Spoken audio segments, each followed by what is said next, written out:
Assalamualaikum warahmatullahi wabarakatuh.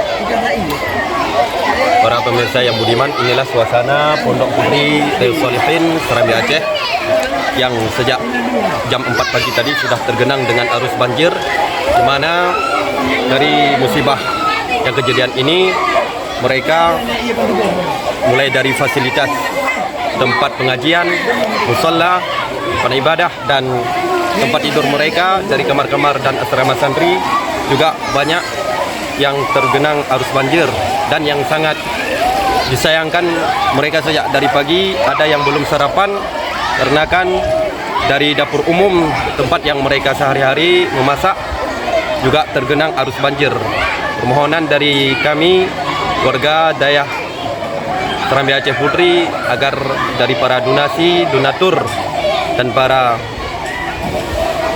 orang-orang yang baik hati agar ingin berkenan meringankan beban kami untuk memberikan sedikit dari rezekinya, mudah-mudahan dapat mengurangi beban yang sedang kami bebankan.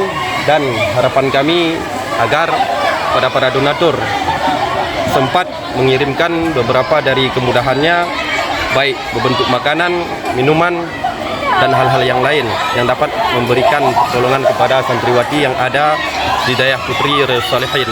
Itulah dari permohonan kami. Atas perhatiannya kami ucapkan ribuan terima kasih. Assalamualaikum warahmatullahi wabarakatuh.